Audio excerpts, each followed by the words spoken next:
Assalamualaikum warahmatullahi wabarakatuh. Nah, fortifikasi adalah proses di mana menambahkan zat gizi kepada suatu makanan.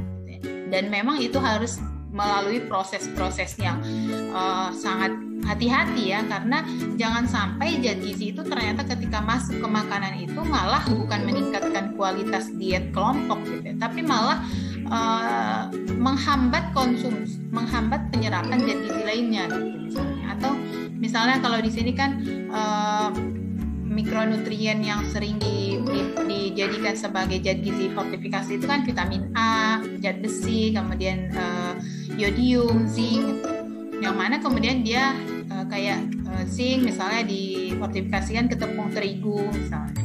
Nah, apakah ketika zinc ini dimasukkan ke tepung terigu merusak zat gizi yang ada di tepung terigu itu? Nah, itu yang harus menjadi perhatian. Dan di kalian sebagai orang gizi itu sangat punya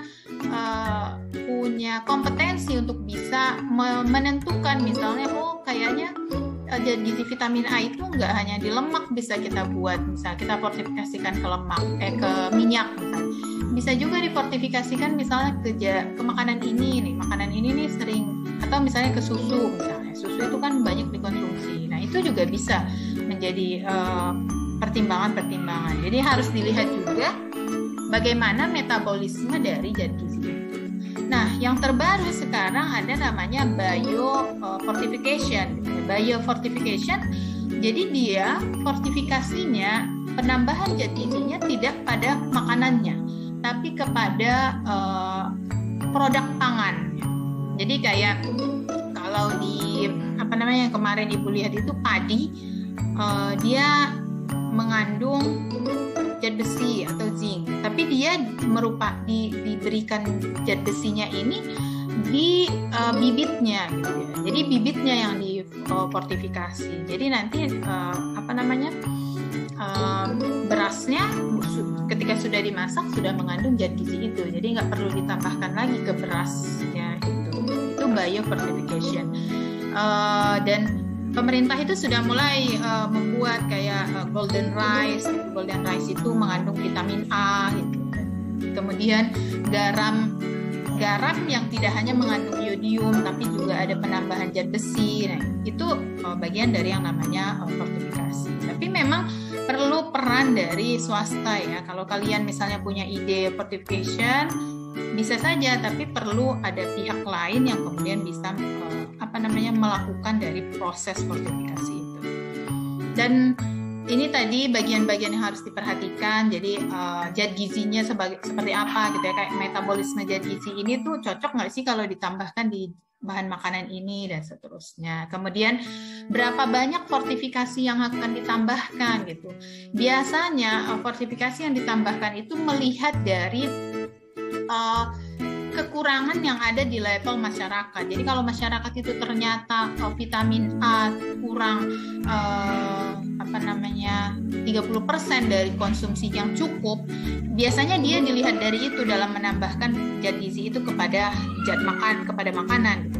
Tapi tetap harus dipertimbangkan kalau misalnya dia terlalu tinggi, yang dikhawatirkan adalah bukan malah memenuhi gitu ya, tapi malah kelebihan. Itu yang juga harus diperhatikan. Dan faktor lainnya adalah bagaimana masyarakat menggunakan komoditi pangan itu gitu ya. Kalau misalnya dia ditambahkan ke daging gitu ya, ternyata nggak semua masyarakat Indonesia makan daging, ya tetap aja sama aja gitu ya. Kemudian makanya sekarang itu kan lebih diinikan fortifikasi ke beras gitu, karena semua orang Indonesia makan beras.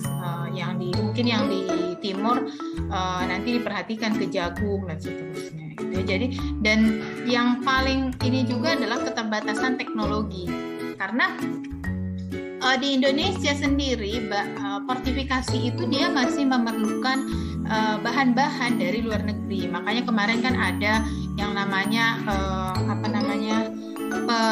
pelonggaran peraturan bahwa boleh pada makanan-makanan yang dulunya fortifikasi itu tidak fortifikasi selama 6 bulan karena keterbatasan dalam mendapatkan bahan pangannya, bahan fortifikasinya itu saat pandemi COVID ini. Jadi dia ada peraturan kemarin itu dikeluarkan, adanya pelonggaran dari fortifikasi. Tapi kemudian dengan seiring pandemi ini sudah membaik, transportasi logistik dari luar negerinya sudah membaik.